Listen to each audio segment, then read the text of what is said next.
Olá, bom dia a todos. Bom dia, Rio Grande do Sul, 11 horas e 34 minutos. Hoje é segunda-feira, 13 de janeiro. Veja os destaques de hoje. Um homem é morto e outras 2 pessoas ficaram feridas durante um tiroteio numa festa.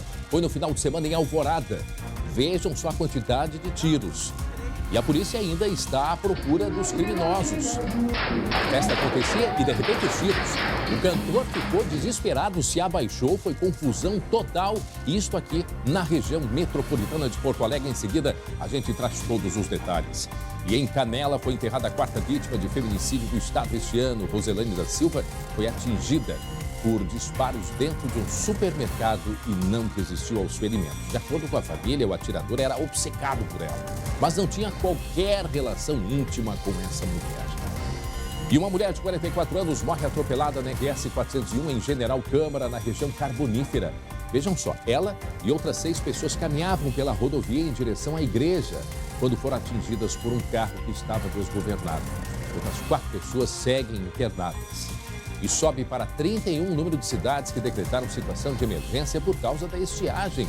Na Serra Gaúcha, os produtores de uva estão muito preocupados com o impacto da falta de chuva e das altas temperaturas. E a pergunta que eu faço, como é que está a situação da seca aí na sua cidade, na sua região? Envie mensagens, fotos, vídeos para a nossa página do Facebook. Participe com a gente, facebook.com/SBTRS Oficial. E ao vivo, a Estel Cias vai então atualizar para a gente todas as informações sobre a seca. Ela em seguida vai estar com a gente aqui no estúdio. Vamos falar desse problema grave, né? Da falta de chuva, das altas temperaturas e afinal, quando é que vem uma chuva para aliviar então toda essa seca, toda essa temperatura alta que a gente vem enfrentando? Vejam só, 11h36, 29 graus é a temperatura nesse momento aqui em Porto Alegre. Muito bem, o SBT Rio Grande, a sua companhia na hora do almoço, já está no ar.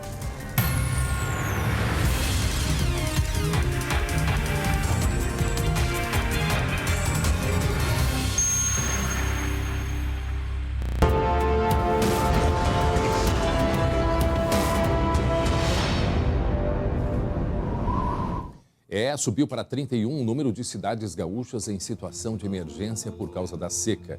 Às vésperas de mais uma colheita da safra de uva, produtores da Serra Gaúcha estão preocupados com o impacto da falta de chuva e, é claro, as altas temperaturas. Os detalhes na tela.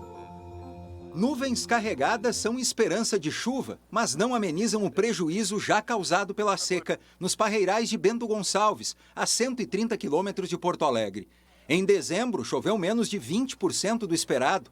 Para sobreviver, as videiras retiraram a água dos próprios cachos, que secaram como uva passa. A uva não serve para praticamente mais nada, porque ela não tem reserva de açúcar, ela fica uma uva seca e amarga. Para a família Reginato, esta é a pior seca da história. O calor intenso e a falta de chuva devastaram 30% da plantação de uvas da Casta Isabel, na localidade de Vale Aurora. Aqui já era, tá tudo perdido aí. E até as pareiras, essa pareira aqui vai secar, não tem, ela já era para o ano que vem, já não tem mais. É trabalhar de sol e quando nota, perde tudo. Aí não é fácil para viver também assim, né? Os cachos que resistiram à estiagem estão com pouco peso, porque a falta d'água prejudicou o desenvolvimento e a maturação da uva.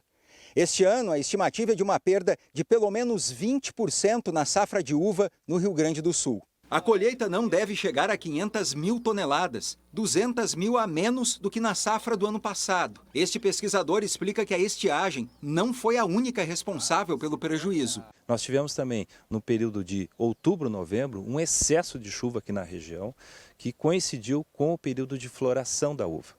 E isso impacta também na produtividade que nós temos que considerar. Mesmo com a queda na produção, a expectativa é de que as uvas remanescentes mantenham a qualidade para a produção do vinho gaúcho. Principalmente porque, não chovendo nesse período de maturação, tu tem uma insolação maior, favorecendo o acúmulo de açúcar, acúmulo de pigmentos, né, e aromas. O governo do estado criou uma força-tarefa para avaliar os estragos na agricultura. A previsão é de que a seca continue até fevereiro. Só fazendo uma correção, são 39 já municípios em situação de emergência por causa da seca e estiagem aqui no Rio Grande do Sul. E a partir de hoje, o SBT Rio Grande vai dar ainda mais espaço à cobertura sobre a seca aqui no Rio Grande do Sul. A meteorologista Estael Cias, ela vai atualizar as informações sobre o tempo e a expectativa de chuva aqui no estado. E é claro, né, Estael, que todo mundo que está nos acompanhando deve participar, mandar fotos, vídeos dos efeitos da estiagem aí na sua região, na sua localidade. Nos ajuda a fazer um mapeamento da situação aqui no estado. Pode ser vídeo de chuva, né, quando ela chegar, né, pode fazer um pedido para a Estael de previsão do tempo aí para a sua região, Nando, já que nós temos aí um microclima aqui no estado. Então participe através da nossa página no Facebook, facebook.com/SBTRS Oficial. E a gente tem aí Estael Cias, bom dia, Estael. Dia. A gente já não perdeu tempo, já começamos aí, porque atualizar as informações é muito importante para as pessoas, porque é uma situação muito delicada, né, que a gente vive aqui no estado. Temperaturas altas, a umidade relativa do ar muito baixa, e isso também é interferindo na nossa economia, Estael. Não, certamente. A gente vem de um cenário em que a chuva não deixa totalmente de acontecer. Tivemos na sexta-feira temporais pelo estado. Algumas áreas da região central mesmo chegou a ter 100 milímetros, mas em um dia, nos últimos 74, 75 dias, praticamente 5, 6 dias de chuva forte. O restante foi chuva fraca ou não teve chuva. Então, realmente, essa irregularidade, a má distribuição, acaba trazendo efeitos muito importantes e por isso temos aí quase 40 municípios em situação de emergência, que é o caso de Encruzilhada do Sul, que a gente preparou aqui uma arte para mostrar para o telespectador que essa estiagem, que os efeitos dela não aconteceram da noite para o dia. Esse é um efeito que vem ao longo de todo o ano de 2019. Se a gente for ver a Encruzilhada do Sul, que está em situação de emergência e que serve também para representar um pouco os outros municípios do estado, todo o ano de 2019 teve 1.890 milímetros. É um volume bom, foi acima da média histórica para todo o ano, só que a gente tem que ver como essa chuva aconteceu. Né? Dos 365 dias, 300 foram praticamente sem chuva, com volume abaixo de 5 milímetros por dia. Então, a gente mostra que foram poucos dias de chuva forte. 83% dos dias de 2019 foram praticamente sem chuva. Então, não adianta chover forte em 1 ou 2 dias e depois ter 20, 30 dias com chuva fraca ou nada de chuva. Então, é isso que constrói um cenário de estiagem. Desde 1º de novembro até hoje, choveu 213 milímetros. É um volume bom de precipitação, se a gente for olhar 75 dias desde o dia 1º de novembro, mas 68 deles não tiveram chuva ou chuva abaixo de 10 milímetros. Então, isso mostra a irregularidade da chuva até agora. São poucos dias onde a chuva mais forte acaba se concentrando e para a agricultura essa chuva acaba não tendo grandes efeitos. A gente vê aqui em Encruzilhada do Sul, fica na metade sul do estado, né? Centro-Sul, Serra do Sudeste. Agora, é uma situação, Estael, que se repete em todo o Rio Grande do Sul. Ontem eu estava falando com pessoas, com moradores do norte do estado, do extremo norte, quase Santa Catarina, a situação é a mesma. É muito parecida. Até nós temos no verão, essas áreas mais ao norte, uma condição um pouco mais favorável à chuva. Se a gente for ver a distribuição da chuva, não só os efeitos, mas da chuva, a gente vê uma situação mais grave na metade sul do estado. Então, Zona Sul, Campanha, Fronteira Oeste. E a questão de 5, 6 anos atrás, o berço da soja era justamente a metade norte. Agora não, as áreas de soja se espalharam também para áreas do sul, inclusive áreas de arroz foram substituídas pela produção de soja, que está sentindo muito nessas regiões por esse déficit de precipitação muito alto. O norte tem uma influência de Santa Catarina, sim, o Rio Uruguai. O norte da Argentina, onde se formam os principais fenômenos meteorológicos da primavera e do verão, e por isso acaba chovendo um pouco mais no norte. Agora, áreas do sul e do oeste ainda tem uma influência da condição do Uruguai. O Uruguai também tem um déficit de precipitação importante nesses últimos meses, e isso se reflete também sobre o território gaúcho, pegando Campanha, região de Bagé, Zona Sul e também a fronteira oeste. Certo. Bom, a gente tem assim, qual é a pergunta que a gente faz? Nós tivemos aí em 2019, já era um recado do que ia acontecer nesse início de 2020. Sim. Nessa situação que a gente vive, Estel, o que a gente pode projetar aí nas próximas semanas? Isso falando, né, de uma previsão mais ampla. Sim. A gente preparou aqui uma arte mostrando como é que é a previsão de chuva total para o mês de fevereiro. Então, o que a gente observa nessa projeção para o mês de fevereiro, não sei se o pessoal da produção consegue, isso mesmo. Então, o que se desenha para o mês de fevereiro, né? Isso aqui é o gráfico de água. Gráfico de chuva. O que está acima da média para fevereiro, o que está abaixo da média nessas cores mais quentes. O desenho que se projeta é chuva ainda abaixo da média nessas áreas onde a situação é mais crítica, ou seja, onde faltou chover mais, vai chover menos, então não há uma reversão até fevereiro, ou seja, vai se agravar o quadro da estiagem nesses municípios do oeste da Campanha e Zona Sul. Aqui onde branco é branco onde é não... dentro da média, dentro da média Tá. e um pouco acima, mas isso é o volume total em um mês. O importante é que essa chuva acontecesse 10, 15 dias, uma chuva bem distribuída, com alta frequência, mas não é o que vai acontecer. Serão episódios isolados de chuva. Muitas vezes um temporal gera 100 milímetros, que foi o caso da sexta-feira. Então, um dia de chuva pode gerar esse acumulado acima da média e o restante do mês de fevereiro continuar com chuva abaixo da média. Esse é o ponto. Não é só o quanto vai chover em um mês, mas de que forma essa chuva vai se distribuir. Se for uma chuva frequente, resolve ou reverte, mas não é o que está previsto. Sim, chovendo uma vez só, no dia seguinte já vem sol. 7, 8 temperaturas dias de sol, altas, temperatura de quase continua 40 graus, prejudicando. o déficit continua. Olhando março, aqui nós temos a projeção para março, praticamente todo o estado em março ainda com chuva abaixo da média. Então, os próximos 60, 70 dias continuam numa condição de irregularidade de má distribuição. Por isso que a gente trouxe esse espaço especial aqui para o Jornal do SBT, justamente porque a situação já está ruim, já é preocupante e tende a se agravar diante dessa condição. Agora, essa condição, Estael, desse problema de abastecimento de água aqui no estado, porque a gente vê os nossos rios, lagos, açudes, né, uma infinidade estamos com o aquífero Guarani, né, praticamente, acho, todo o Rio Grande do Sul, né, junto ao aquífero Guarani, e a gente ainda tem problema de abastecimento. O que falta? Planejamento, falta investimento das propriedades, porque elas também poderiam se preparar com essa chuva durante todo o ano para não ter essa falta que se sente agora, né, Estael?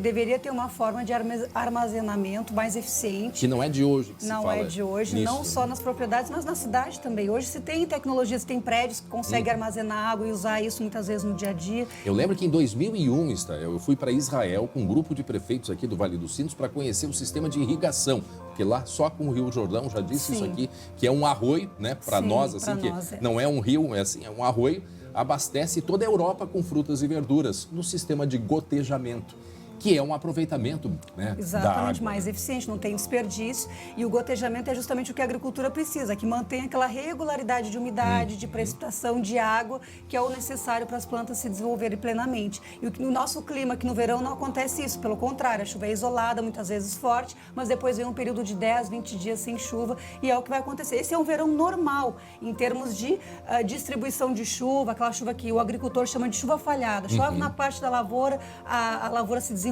naquela parte, mas na outra é só prejuízo. Então, esse é um cenário típico que está acontecendo. Temos um mapa agora de uma projeção mais de curto prazo. Né? Então, a gente teve alívio na semana passada com chuva e nessa semana volta a acontecer. Isso aqui é o volume de precipitação esperado, juntando o que vai acontecer entre quarta e quinta-feira. Na quarta-feira vai chover aqui, mais no sul e no oeste. Na quinta, a chuva se concentra mais no norte. Somando a chuva de quarta e quinta, a gente tem a distribuição pelo estado. Volumes esperados na casa aqui de 50 a 75 milímetros, aqui entre o sul da Lagoa dos Patos, região de Jaguarão, e aqui no noroeste também, na região de Frederico Westphalen, Santa Rosa, até Passo Fundo, volumes na casa de 50 a 70 milímetros.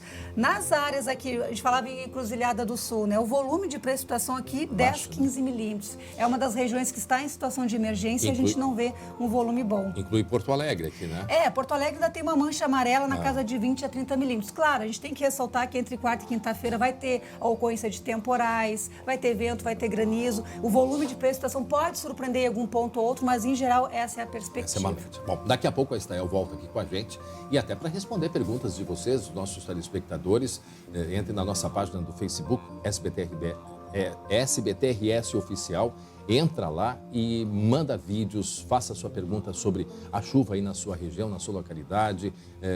Enfim, nos ajude, né, a construir esse espaço que a gente está oferecendo para que a gente tenha plena consciência dessa situação muito grave que a gente vive com a falta de chuva aqui no estado. Até daqui a pouco, Estael. Até daqui a pouco. Muito bem, agora a hora certinha. Qual é a temperatura? 29 graus, temperatura, 11 horas e 48 minutos. Olha só, o final de semana foi de muita, mas muita diversão na quarta edição do campeonato de tacobol lá em Capão da Canoa. O evento acontece em apoio às crianças que estão em tratamento no Instituto do Câncer Infantil. com...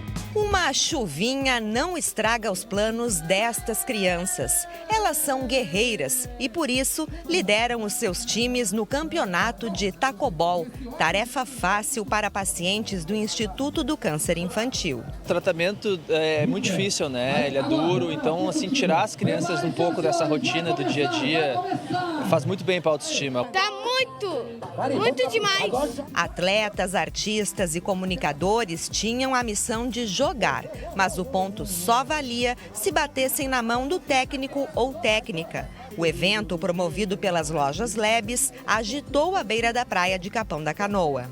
Na praia, né, com acesso ao mar, a praia, a areia, né, sair de todo aquele ambiente, principalmente assim com chuva, né, na movimentação, na brincadeira. Então, energia total. Energia total, é isso que a gente quer, proporcionar alegria mesmo.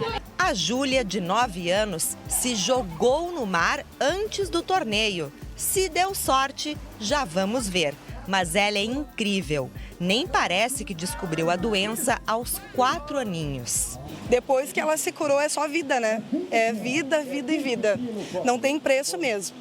Quem já passou ou passa hoje pelo câncer sabe o que é viver depois disso, né? Esta é a 4ª edição do evento, que na verdade é uma grande brincadeira. O objetivo é tão nobre e a energia tão boa que eles mandaram a chuva para bem longe.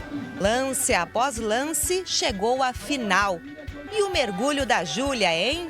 O time dela ficou em primeiro lugar. Eu acho que a importância está aqui, ó. A minha técnica, a minha inspiração, a Júlia, né, que faz parte do Instituto do Câncer Infantil.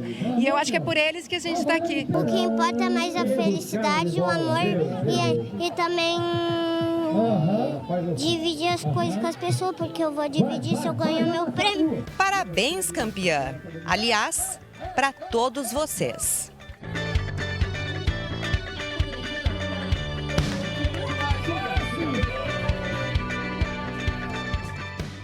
Muito bacana. E olha só, o Inter começou a semana anunciando mais um reforço para a temporada.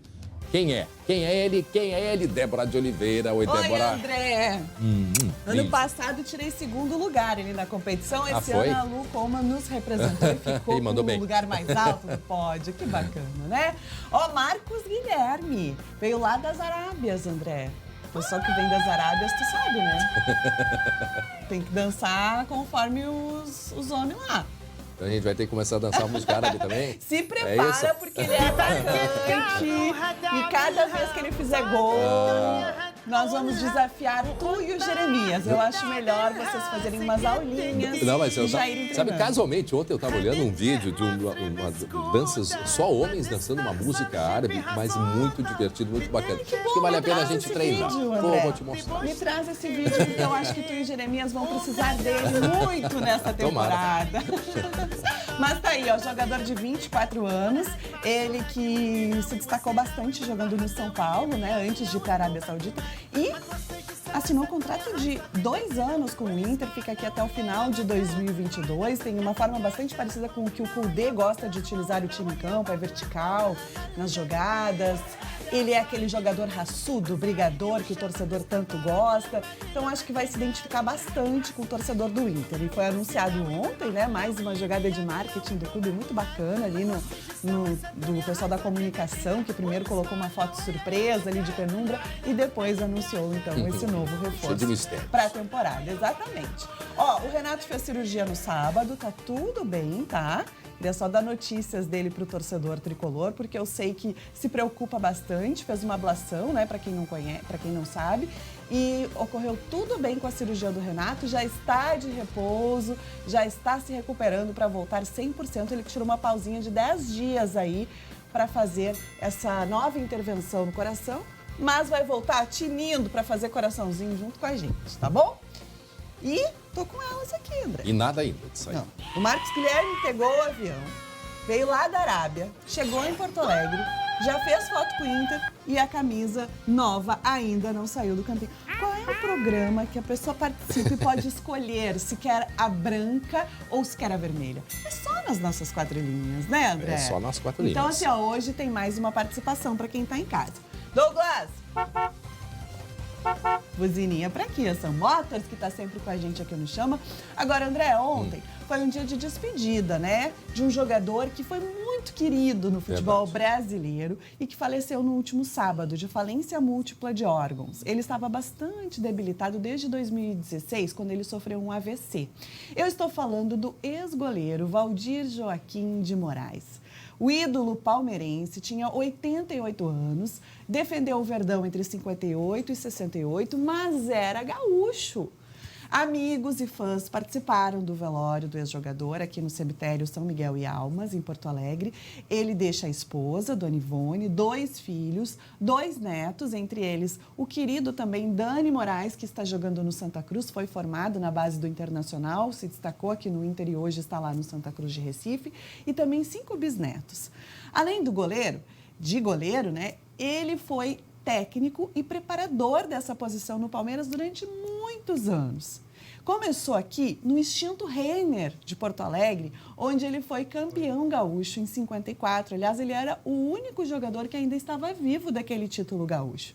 E também foi tricampeão paulista, campeão do torneio Rio-São Paulo em 65, campeão brasileiro e da Taça Brasil de 67. Ou seja, uma história linda que certamente ficou eternizada. E fica aqui o nosso carinho por toda a história que ele conquistou aqui entre nós que gostamos de futebol e o nosso respeito para a família, né? O nosso abraço carinhoso, fraterno, porque é tão importante, eu sempre digo aqui, né? Quando a gente se vai, porque isso é natural, todo mundo se vai um dia, né, André? Mas que a gente deixe lembranças boas no coração das pessoas. E a família do seu Valdir pode ficar tranquila que certamente ele deixou as melhores. É verdade. Tá bom? Então até daqui a pouco, Débora de Oliveira. Em seguida no Campinho. Camisas. Vamos ver se hoje sai. Hoje sai, hein?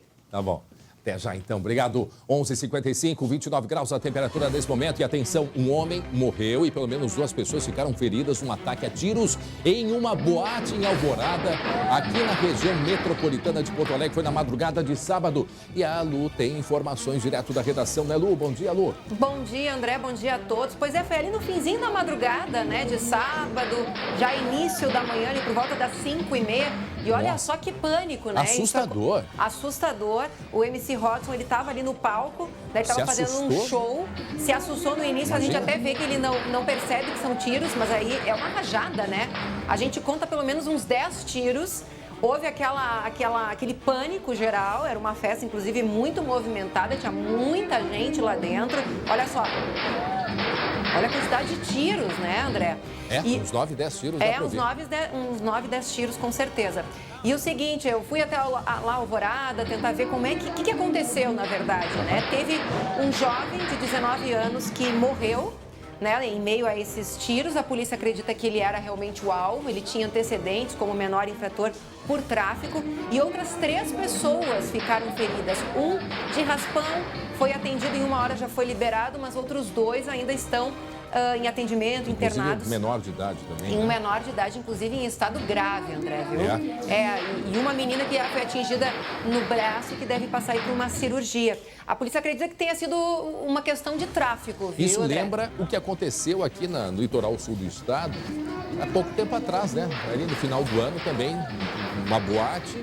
E aí os criminosos entraram com roupas da Polícia Civil, dando tiro para tudo que é lado. Quer dizer, lembra a mesma situação. Lembra, né? Mas aqui, no caso, eles tinham um alvo lá, lá na questão... Era uma vingança era tiro para todos os lados. Era tiro para todo mundo que estivesse na frente. Na verdade, era um alvo e, pelo jeito, os outros 3 feridos que não tinham passagem acabaram ficando feridos ali, que estavam no lugar errado, né, André? Infelizmente. Daqui a pouco a gente traz detalhes e informações sobre este caso aí de Alvorada. E olha só, uma viatura da Brigada Militar se envolveu num acidente durante uma perseguição, Lu. Como é que foi? Pois é, olha, isso aconteceu a vítima estava saindo de um restaurante, olha só, localizado na rua Pedro Claudino Monassa, no bairro Jardim Algarve, na cidade de Alvorada, na última sexta-feira. Ele foi abordado. Ah, tá. Essa imagem que a gente está vendo, depois a gente vai falar desse acidente numa perseguição. Desculpa, André. Desculpa. Não tem problema. Esse caso aí aconteceu em Flores da Cunha. Perdão, porque eu cheguei aqui de Alvorada correndo, viu? E já peguei aqui as informações, acabei não olhando ali do que se tratava. Mas enfim, agora sim, vamos com a informação correta. Esse caso aconteceu em Flores da Cunha. 2 mulheres haviam estacionado a Hyundai Creta e estavam batendo no interfone de um prédio. E chovia. Pois é, estava chovendo bastante, né? As câmeras de segurança de um estabelecimento então flagraram quando os 2 homens se aproximaram. Sem violência, eles exigiram que as mulheres entregassem a chave, como a gente vê aí nas imagens. Uma delas acaba jogando no chão, o homem então pega, entra no carro e aí foge. As 2 mulheres chamaram a brigada militar e como a gente vê em seguida, né? Os policiais de Flores da Cunha, eles fizeram buscas e conseguiram localizar a caminhonete. Eles passaram a perseguir, começaram a acompanhar o veículo. Os assaltantes, eles seguiram em direção a Caxias do Sul. E aí, como chovia muito nessa noite, a gente sabe que em várias regiões do estado chovia a cântaros, né? Tava chovendo pra caramba. E aí foi então que aconteceu a S10 em que os policiais estavam, aquaplanou na pista, tombou. Os 2 policiais que estavam no veículo, aí tá as imagens aí do acidente, tiveram apenas ferimentos leves e não chegaram a ser internados. Os assaltantes e o carro roubado não foram localizados. Tá certo. Daqui a pouco a gente volta, Lu. Obrigado pelas informações. Agora 11h59, 29 graus é a temperatura. E uma criança ficou ferida depois de um tiroteio em Ijuí, no noroeste do estado. A Polícia Civil investiga se o caso tem relação com outro tiroteio em que uma mulher foi morta lá na cidade. A colega Francine Boijin está em Ijuí e nos fala agora ao vivo. Olá, Francine, boa tarde. Boa tarde, André. Boa tarde a todos os telespectadores. Isso mesmo. Esse fato aconteceu na noite de ontem no bairro Pindorama, no local conhecido como Beco da 14. Segundo a Polícia Civil, cerca de 7 indivíduos chegaram no local sem capuz e armados e efetuaram vários disparos de arma de fogo. Esses disparos atingiram um menino, 2 deles. Um deles atingiu a barriga e o outro o ombro. Esse menino foi socorrido, foi levado ao hospital, passou por cirurgia, está fora de perigo agora, está na pediatria. Então, esse menino de 9 anos ferido nessa ocorrência não teria mais gente ferida nisso dessa ocorrência que aconteceu no bairro Pindorama na noite de ontem. A Polícia Civil também acredita, então, que o alvo seriam 2 rapazes que moravam nessa residência e conseguiram fugir pela janela. Tá certo. Oi, André? Ok, obrigado pelas informações direto de Ijuí. A gente tem a polícia fala agora, né? Vamos ver o que diz aí a polícia. 7 indivíduos teriam abordado pessoas numa residência ali no bairro Pindorama e acabaram disparando vários tiros de calibres 40 e calibre 12. Sendo que uma pessoa foi atingida, uma criança de 9 anos, foi atingida na barriga e no ombro e encontra-se hospitalizada no Hospital de Caridade de Ijuí. O alvo seriam 2 rapazes que moravam naquela residência e que provavelmente estariam vinculados ao tráfico de drogas. Esses rapazes, quando perceberam a movimentação, acabaram fugindo. Nós investigamos, sim, a possibilidade de haver uma relação com os fatos ocorridos na semana passada, onde foi morta uma senhora e mais um rapaz. Infelizmente, final de semana de muita violência aqui, muitos homicídios aqui no estado. E olha só, um homem atirou em uma mulher dentro de um supermercado aqui de Canela, na Serra, e depois cometeu suicídio. A vítima morreu no hospital. Ela era perseguida por esse atirador. De acordo com a família, não mantinha nenhum tipo de relação com os suspeitos. Detalhes da tela. Câmeras de segurança deste mercado flagraram o crime na manhã do último sábado.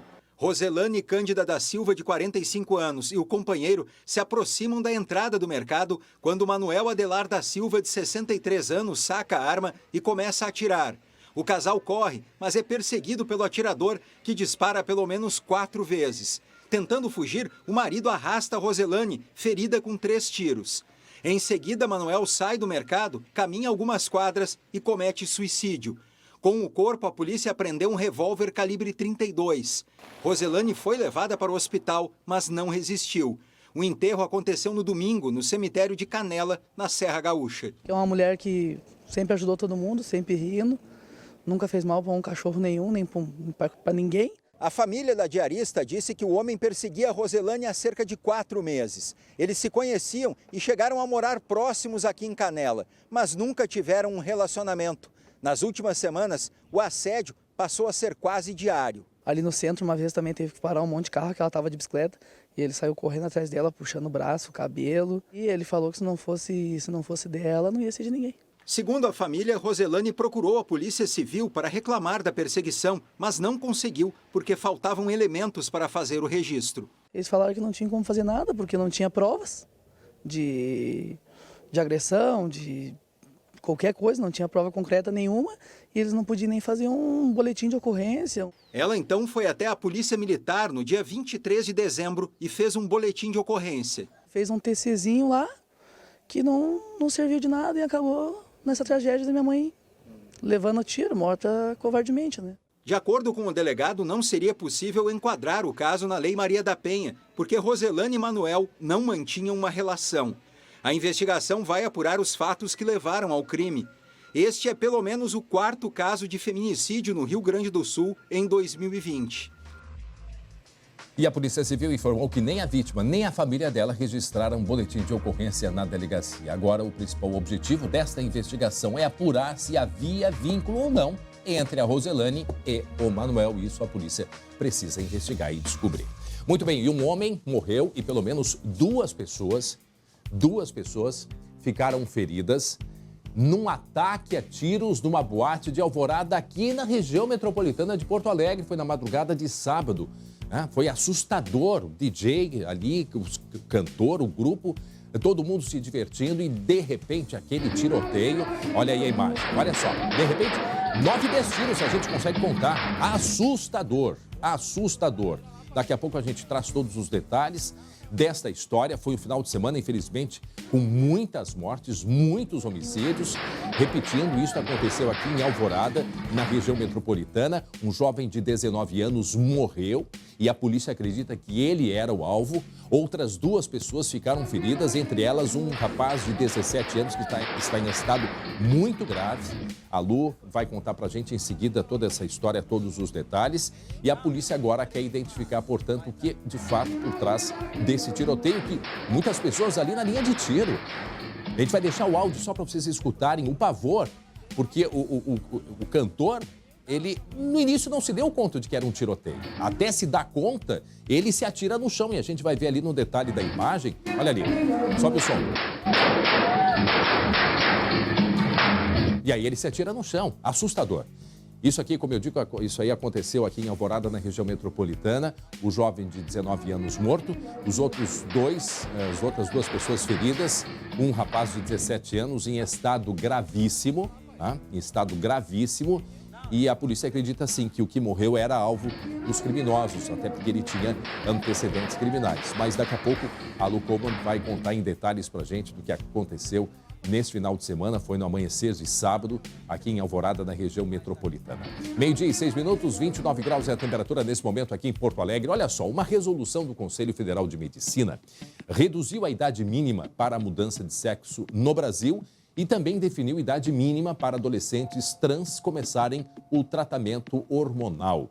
O público trans comemora o avanço nas políticas públicas, mas reclama da demora para fazer o procedimento pelo Sistema Único de Saúde. Os detalhes.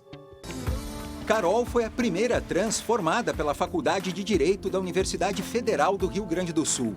A advogada passou pela cirurgia de transição de gênero há 4 anos. Tem muitas pessoas trans que necessitam dessa cirurgia para se sentirem mais bem consigo mesmas.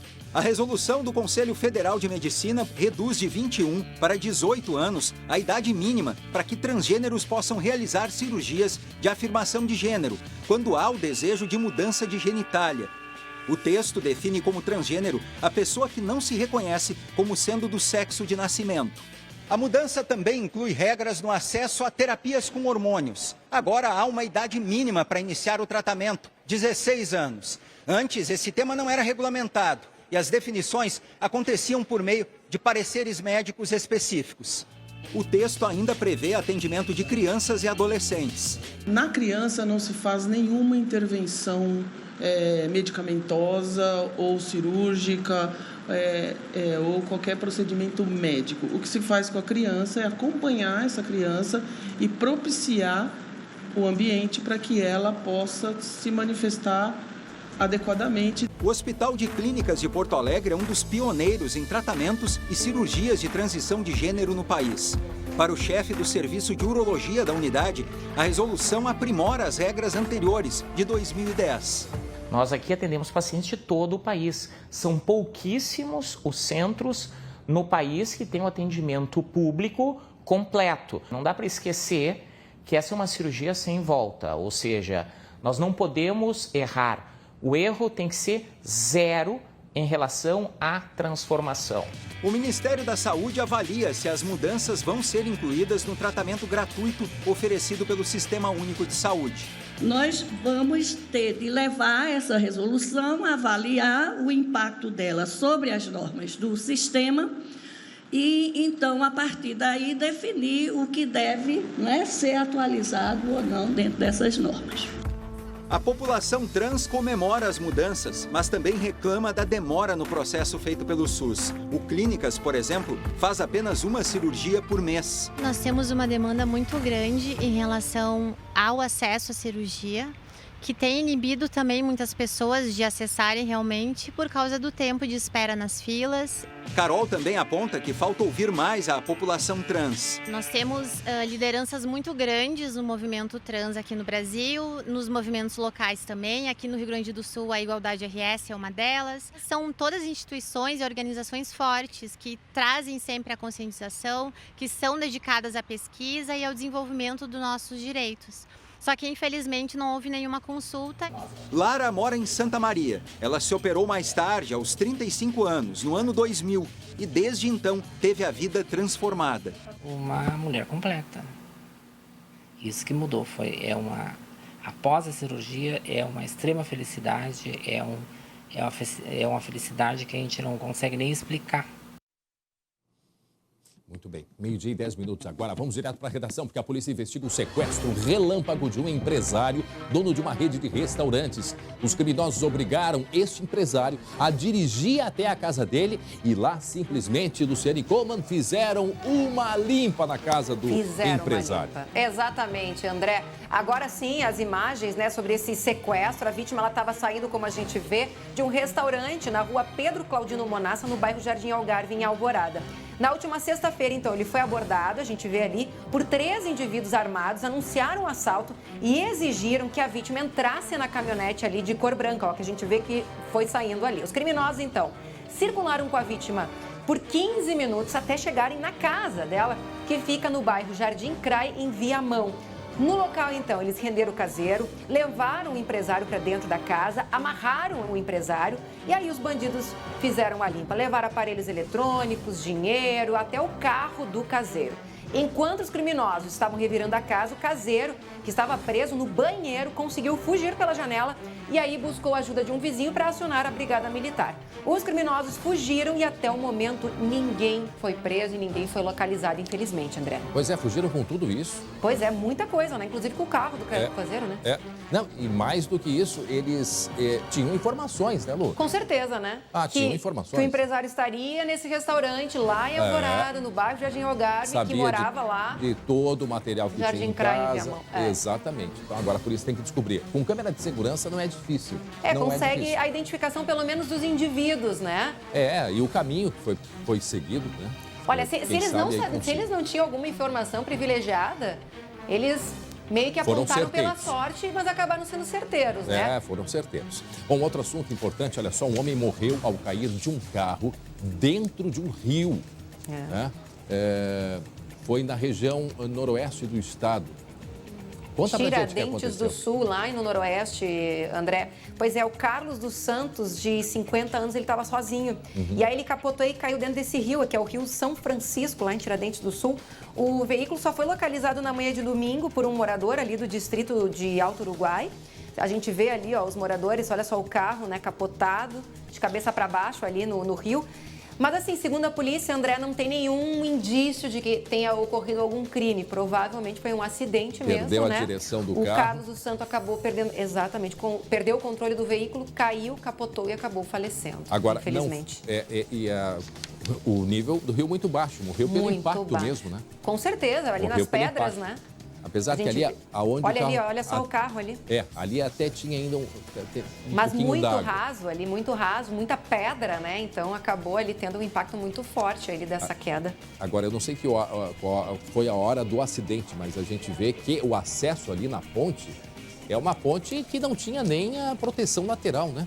E que é comum no interior, né? Aqueles pontilhões que acabam não tendo a Mas proteção. é muito alta essa aí. Essa aí, pois é bastante ela alta. é bem mais alta. A gente não sabe se é por causa do nível do rio, que está tão baixo assim, né? Mas ela é bem mais alta. Acho que mereceria ali pelo menos um guarda-reio ou alguma proteção lateral, com certeza. E olha só um outro acidente. Um ônibus tombou na madrugada de domingo na BR-290 em Santo Antônio da Patrulha, ali na Freeway. O que houve, hein, Lu? Bom, esse ônibus é um ônibus de excursão e ele tinha placas de Curitiba e ele estava indo de Santana do Livramento para Palhoça, ali na região metropolitana de Florianópolis. Muita gente vai para lá fazer compras, né? Tem muita roupa. É uma região ali onde o pessoal faz muita compra ali em atacado para depois revender. E aí o que aconteceu? Foi durante a madrugada, o veículo descontrolado também tombou, saiu da pista, né? Acabou tombando e aí dos 45 passageiros, 13 ficaram feridos, 5 homens e 8 mulheres. O motorista e a guia dessa excursão não se feriram. Graças a Deus também foram só ferimentos, né? E desses passageiros, nenhum veio a falecer, por sorte. Então essa é a notícia sobre esse ônibus. Mas é muito comum essas excursões, né, André, que saem do interior do estado em direção lá a Florianópolis, né? Tem que tomar muito cuidado, né, com esses motoristas.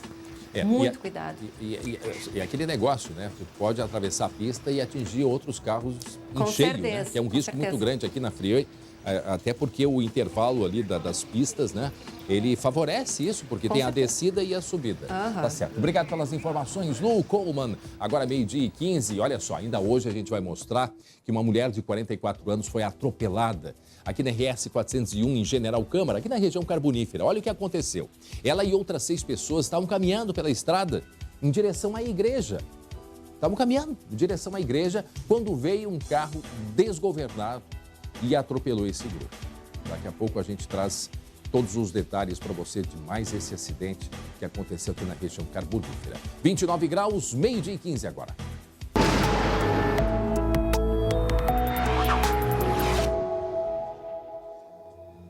Muito bem, Estael Cias já mais uma vez aqui com a gente, né, Estael? A preocupação muito grande dos nossos telespectadores é, afinal de contas, quando chega a chuva aqui para nós, Estael? Demora um pouquinho. Nós teremos ainda nesta segunda-feira, as próximas horas, sob o domínio do ar seco, um dia ensolarado, a umidade relativa do ar baixando de 30% em municípios do oeste, talvez do norte. Temperatura em elevação, já temos marcas ao redor de 30 graus em municípios do Vale do Rio Pardo, aqui na Grande Porto Alegre. Né, em Porto Alegre. Exatamente. Lá na região das Missões, 32, 33 graus. Vamos a uns 34, 35 na fronteira oeste nas Missões. Hoje, tempo seco. Amanhã, em grande parte, também tem previsão de sol. Uma terça-feira que tem aquecimento. A gente preparou o mapa aqui da projeção de temperatura para amanhã. 33, 35 graus em grande parte dessa área em marrom aqui. Então, calor predominando nesta terça-feira em boa parte do estado.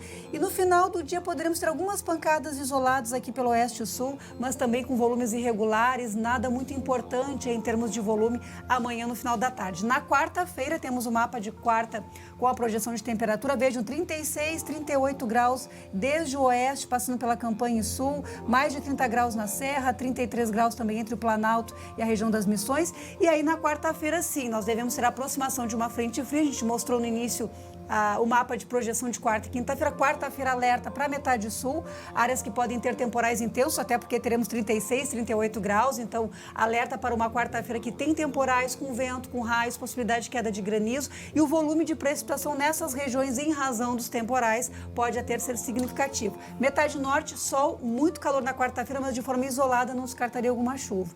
E aí na quinta-feira a chuva é mais generalizada pelo estado, refresca um pouco e os volumes maiores na metade norte melhorando pelo sul e oeste. Então é um período curto de chuva. É um período curto, quarta-feira mais na metade sul, quinta-feira mais na metade norte e aí sexta-feira, fim de semana, o próximo fim de semana, tem já o retorno do sol e do tempo firme. Olha só o Rafael Maia. Bom dia, amigo. Sou o Rafael Maia de Rosário do Sul. Rosário. Aqui veio uma chuva, mas não foi muita não. E está muito abafado aqui, Deus o livre. Aqui ele diz, esse é o Sul. Rosário do Sul. Aí ele segue assim, ó, ele segue dizendo, não foi muito não, Seca véia é braba aqui. Abraços a todos de Rosário do Sul, Rafael Maia. Pois é, Rafael, realmente nós temos um quadro preocupante, essa região aí do oeste sente mais, porque é uma das regiões em que a chuva foi menor nos últimos meses e realmente nós devemos seguir com esse quadro aí, pelo menos nas próximas 6, 8 semanas, com chuva abaixo da média na região de Rosário do Sul. Fácil. E calor, né, porque lá não tem jeito, ali é interior do continente, o calor é mais forte mesmo. E a gente está com a nossa página no Facebook, SBT-RS Oficial, à disposição de todos, porque a gente vai seguir durante toda essa semana atualizando as informações. E mais que isso, a gente quer a participação de vocês. Se der uma chuva, manda a imagem para a gente aí no nosso Facebook. Tem mensagem da Dorimi Moraes dizendo, Senhor, né, o que está acontecendo, pelo que eu entendi, assim, o que está acontecendo com o nosso clima. E a Silvana Martins só mandou um bom dia para a gente. Bom dia, Silvana. Pois é, André, sobre as imagens, né, que a gente pede a colaboração dos telespectadores, é importante porque aqui a gente fala de dados, a gente fala de previsão, a gente mostra mapa, mas é diferente da gente mostrar a realidade de cada município, mostrar a lavoura como está sendo afetada. Essas imagens, elas acabam contribuindo para até a gente ter uma avaliação melhor do que está acontecendo. Então, é uma troca de informações muito importante, porque a gente consegue desenhar as áreas mais afetadas do estado, mostrando essas imagens da lavoura, do campo, da cidade também podem mandar imagens. A gente viu o gramado de Porto Alegre aqui nos principais parques, totalmente seco, uma verdadeira palha, e isso mostra os efeitos da estiagem. Bom, durante a semana a gente segue acompanhando contigo. A informação Estael. não para. Muito obrigado, Estael Cias. Até a próxima oportunidade. E eu quero chamar a atenção, porque por causa desse calor, o que acontece? Final de semana, todo mundo quer, né, tomar banho, não pode estar na praia, mas nós temos rios, lagos, açudes. Só que a gente faz tanto alerta e, infelizmente, muitas tragédias durante o final de semana, durante os banhos em rios, né, para se refrescar. 2 pessoas morreram afogadas, tá? E uma está desaparecida aqui na região central do nosso estado. Um dos acidentes aconteceu em Cacequi. Uma adolescente morreu depois de salvar a irmã. Os detalhes na tela. O corpo de Giovana Jung, de 15 anos, foi encontrado no início desta manhã. A adolescente pescava com a família nas águas do rio Vacacaí, no balneário Passo do Verde, em Santa Maria. De acordo com familiares, a jovem não conseguiu voltar após salvar a irmã que estava se afogando. Seu César ajudou nas buscas. A gente estava ajudando nas buscas, era uma volta de umas 6h10. A gente viu o corpo boiando. Aí o corpo abaixou e desceu o rio abaixo. A gente desceu de barco e encontrou o corpo dela no asgaiado. O afogamento teria ocorrido neste ponto, onde é possível ver a guarita do salva-vidas, mas não seria área demarcada para banho. E o afogamento, segundo familiares, foi no horário de intervalo do salva-vidas. Segundo os moradores, há até uma lenda no balneário sobre o perigo do local. É um lugar conhecido, tem o nome de Poço das Moças, né? Várias pessoas já se afogaram nesse poço. Em Cacequi, 2 adolescentes de 13 anos também foram vítimas de afogamento. As amigas desapareceram nas águas do rio Ibicuí, em um local chamado Praia do Vapor, onde moradores da cidade costumam se banhar, mas que não há cobertura de salva-vidas. Érica Vargas Pacheco foi encontrada a 100 metros do local onde estava com a amiga. Daiana de Freitas Carvalho segue desaparecida. Os bombeiros de Rosário do Sul fazem buscas pelo rio. 12h e 21 minutos. Olha só, você sabia que existem bactérias do bem e bactérias do mal na nossa flora intestinal, e que quando estão em desequilíbrio elas podem causar desconfortos? Por isso você precisa conhecer Simbiotil. Preste atenção nesse recado. Bactérias em desequilíbrio na flora intestinal podem causar cólica e diarreia. Imagine que as bolinhas cinzas sejam as bactérias ruins e as laranjas as boas. Simbiotil ajuda a equilibrar a flora com mais bactérias boas. Simbiotil, sua flora intestinal bem equilibrada. Viu só? Simbiotil vem em sachê e é indicado para toda a família. Simbiotil está à venda em todas as farmácias do Brasil. Ao chegar à farmácia, não aceite outro. Simbiotil, sua flora intestinal bem equilibrada. E você vai ver ainda hoje, um homem é morto e outras 2 pessoas ficam feridas durante um tiroteio. Olhem só o tiroteio, escutem só. Foi no final de semana em Alvorada. A polícia procura os criminosos. O intervalo é rapidinho, eu já volto.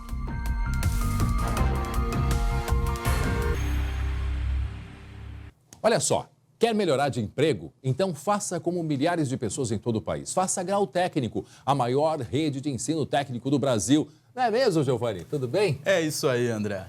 O curso técnico é o caminho mais rápido para quem quer se capacitar e aumentar o salário.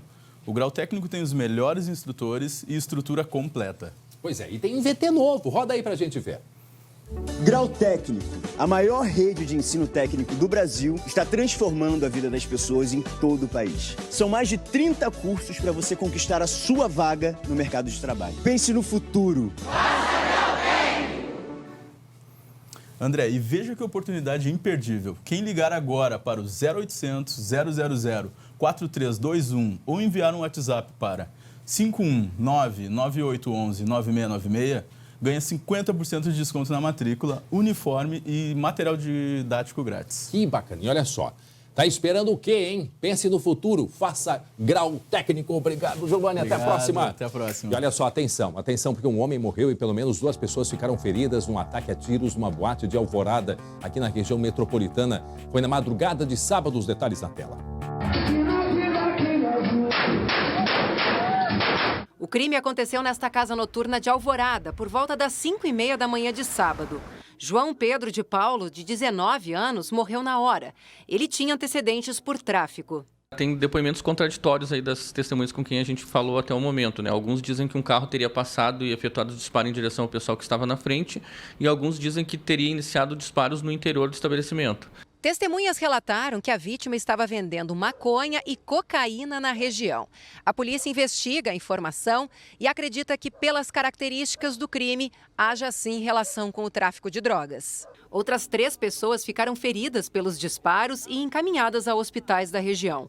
Uma mulher deve passar por cirurgia no braço e um adolescente segue internado em estado grave. A Polícia Militar reforçou o patrulhamento no local, que costuma ter bastante movimento nos fins de semana. Foram intensificadas ações de policiamento ostensivo, através de patrulhamento, abordagens, barreiras. O ano de 2019 foi o ano com um dos menores índices de homicídio no município, foram 87 vítimas, frente a 209 do ano de 2017, então estamos experimentando aí uma queda de quase 60%.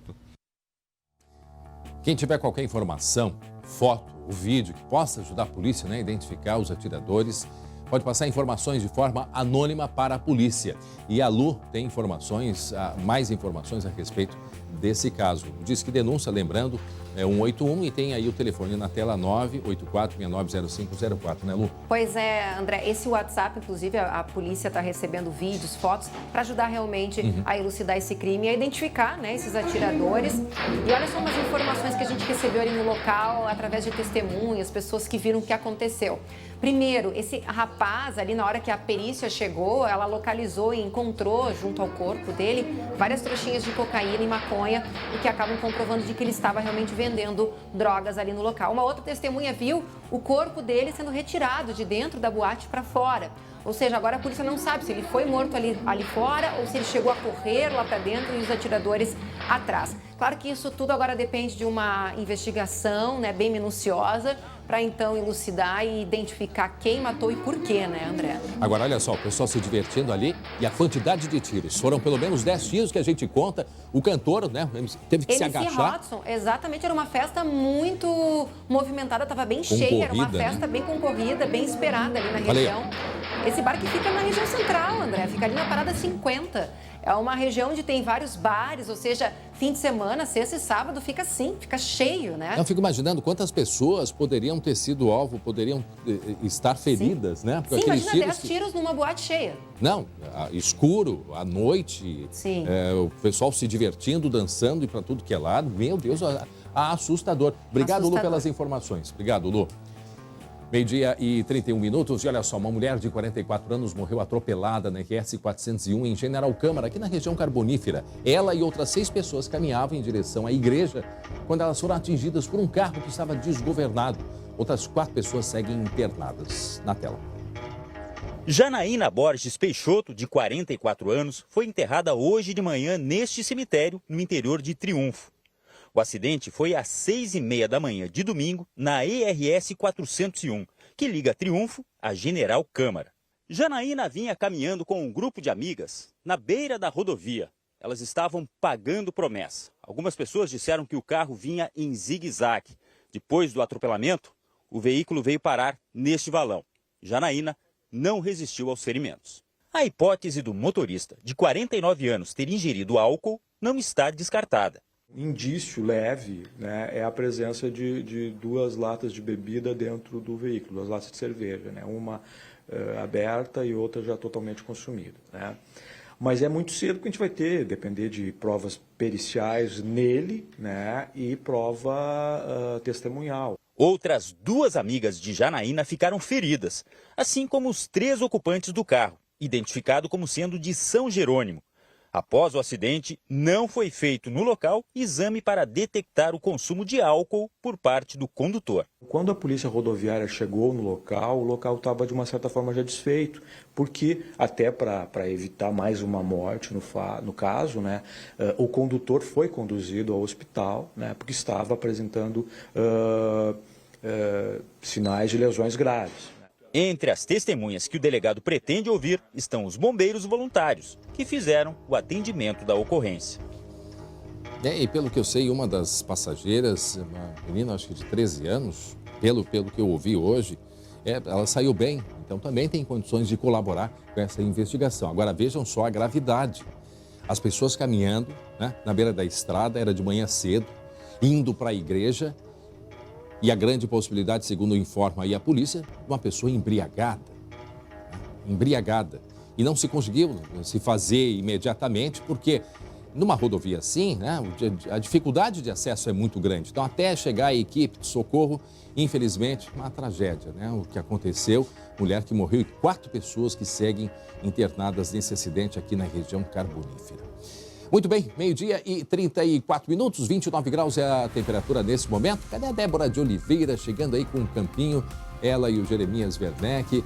Oi, Débora. Estamos a postos já, André. Tá prontinha? Uhum. Tem novidades no Internacional, né, Débora? Tem novidades, tem jogador chegando, André. Eu já te falei, né? Já. Pra tu te preparares. Aliás, vai para as trazer danças o vídeo, árabes, né? Vai trazer o vídeo, né? Vou te mandar o vídeo. Então tá. Pro Jeremias dançar. Pra quem tá nos acompanhando a partir de agora, tem jogador novo vindo das Arábias, ele é atacante. Significa que André e Jeremias esse ano vão ter que aprender. Então são passes bem simples, é bem divertido. Então o André já tem até um vídeo, já está até estudando como se dança a dança árabe. Beijo, tchau, tchau.